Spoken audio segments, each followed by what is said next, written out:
Donc, on va parler de la construction d'une souka.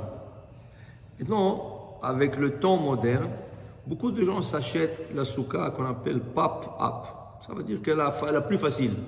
Des tuyaux de métal, ça, qui rentrent une dans l'autre. C'est ça, ça fait le. Tu as un contour en haut, tu as un contour en bas, tu as 4 poteaux. Okay. Maintenant, il faut qu'on donne la halakha et après on va comprendre le problème de ce souka et la résolution de son problème. Cette souka, elle a un grand problème, halachique, mais il y a aussi la résolution. Ok, mais il faut savoir de quoi on parle.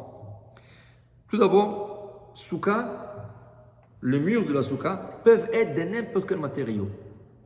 Du bois, de pierre, de plastique, tout ce que tu veux. La seule chose qu'on ne peut pas avoir, c'est des draps.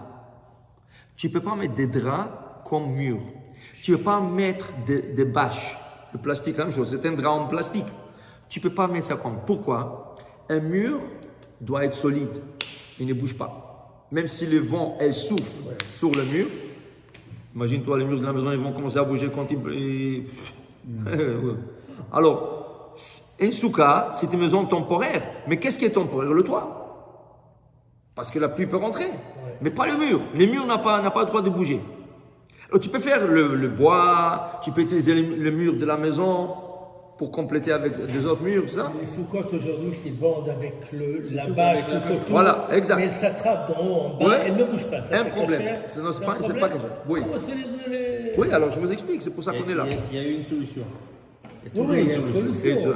Exact. Alors maintenant, regardez. Le problème, c'est sûr que c'est attrapé en haut, c'est attrapé en bas. Mais quand le vent il souffle, Ça bouge. Ça fait comme un creux. Non. Elle est tight, elle est tirée. Pas de un peu vent, un truc. Et il y a des fenêtres partout, il n'y a pas de vent. Hein? Il y a des fenêtres en mèche. Ok. Le vent, elle ne bouge pas. Alors tu as construit un souka exceptionnel. Non, je l'attrape elle est attrapée d'en haut fort et d'en bas aussi avec des. Non, moi ça bouge un peu. Ça bouge. Mais je vous donne la solution. Regardez la solution. Il y a une solution. Mon cher Rabbeinu, quand il est venu du Sinaï, il nous a emmenés de loin, mais que Dieu ne voulait pas les écrire. Il voulait leur transmettre oral. On appelle ces lois halakha le Moshe du Sinaï. Des halakhot que Moïse, il a eu en Sinaï. Quel Moshe? Exemple. Les téphilim sont carrés. Pourquoi carrés? Les téphilim sont noirs. Pourquoi noirs? Halakha le Moshe du Sinaï. Tu ne poses pas de questions. Dieu lui a dit, dis-leur, téphilim carrés, noirs, avec des lanières, c'est tout. Il n'y a aucun juif au monde qui va faire une nouvelle mode de faire téphilim rouge ou blanc. C'est halakha Moshe Sinaï, c'est indiscutable et il n'y a pas de discussion des rabbins. Il n'y a pas Bet Shammai, Bet Hillel, il n'y a pas Bet Shammai qui disent comme ça. Ça c'est halakha pour tout le monde de Sinaï, ça vient directement du Sinaï. Il y a beaucoup de choses qui sont venues comme ça. La Gemara dans Masechet Souka, justement de notre traité de Souka, 6a et 6b, ça nous parle de ces halakhot. Une des halakhot qui a été emmenée, mon cher Rabbeinu, qui a été emmenée, c'est l'halakha qui s'appelle en hébreu lavoud. Moi, c'est lavoud. Lavoud. J'ai 2 poteaux. Je distance le poteau moins que 24 cm. 9 pouces. Okay? Moins que 9 pouces, moins que 24 cm. La Torah considère l'espace fermé, comme fermé. Si je prends 2 poteaux et je leur place une en face de l'autre et l'espace est moins que 24 cm, c'est comme si tu avais un mur. Okay? Alors techniquement, dit le Magen Avraham, je peux faire un souka sans mur, qu'avec des poteaux, qu'avec des roseaux.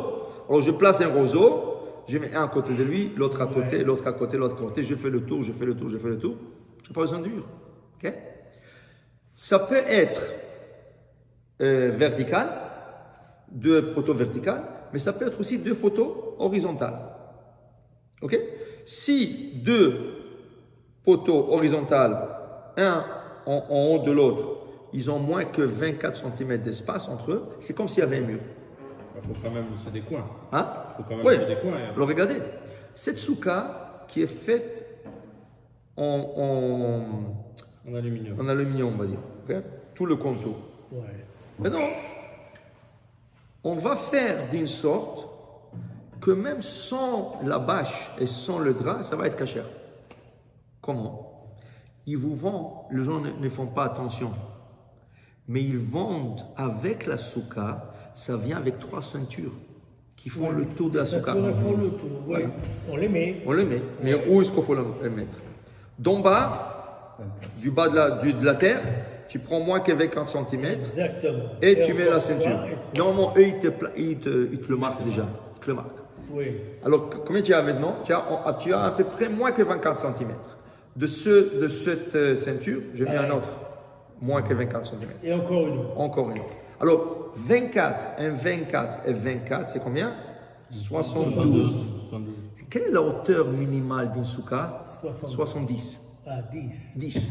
Donc le 2 que j'ai en plus, c'est pas en plus parce que c'est moins que 24. Donc j'ai exactement, en faisant ça, les 3 ceintures, j'ai exactement 70 cm. Si je veux, je n'ai pas besoin de mettre la bâche, rien. Même si la souka est complètement ouverte, rien qu'avec les ceintures, c'est caché. Rien qu'avec les ceintures comme ça. Pourquoi? Parce qu'elle est considérée, selon Halakha et Moshe Sinai, elle est considérée fermée. Tout le reste peut être ouvert. Je ne suis pas obligé de faire une souka complètement fermée, un mur complètement fermé. Si je mets un cadre en bois, 70 cm, et ma souka, elle fait 2 mètres. Okay? Tout le reste est ouvert. Tout le reste ouvert. Dans un pays qui fait maintenant frais, je prends de l'air. Pas obligé de fermer la souka. Pourquoi on ferme la souka? Pour avoir plus de privé. Je l'ai dit aujourd'hui Alors, à qu'est-ce Jacques, qu'on peut je lui ai mettre? dit ne mets rien du tout, tu laisses comme ça. Ouais. Il a dit non, c'est pas permis. C'est pas privé, pas permis, c'est pas privé. Qu'est-ce qu'on peut mettre? Il faut mettre comme une ceinture, on peut utiliser une ficelle. Alors vous mettez une ficelle, Même une vous pouvez, ficelle. vous pouvez une corde. Wow. Il y en a même les camions, vous savez les camions, ils ont le truc qui, quand ils les attachent, straps. Bungee cord or straps. Vous pouvez l'acheter en dépôt, vous l'achetez, vous mettez autour de la souka. Vous achetez 3 comme ça. Des cordes. Ouais, même des cordes, une corde normale. C'est rien pour marquer l'auteur. Ouais, mais des cordes c'est fermé. plastifiées là, tu sais, nylon cord. Non. Ça tient mieux. Il faut qu'il soit visible un peu. Vous ne pouvez pas utiliser un fil de pêche. Oui, Parce qu'on ne le voit pas. Quelqu'un qui va vous voir et dire qu'est-ce que c'est? C'est pas cachère. Mais ça, c'est la manière où c'est devenu cachère. Comment ça devient cachère? Tout le reste, c'est extra. Maintenant, tu as une bâche qui ne bouge pas. C'est pas important. Même si la bâche bouge maintenant, ça. Mais non, il y en a qui posent la question est-ce que la bâche, je le mets derrière les ceintures ou en avant de la ceinture? C'est pas important. pas grave. Mets-le comme tu veux. Mets-le comme tu veux. Okay? Alors pour vous dire, voilà, ça c'est la souka démontable, la facile, okay? Qui vient avec des bâches ou avec des draps. Okay? La seule manière, la seule et unique manière que ce soit cachère, c'est si vous mettez les ceintures, les 3 ceintures. Sans les ceintures, c'est pas cachère. Même si tu penses que ça bouge pas, c'est pas cachère. Il faut que ce soit un mur solide.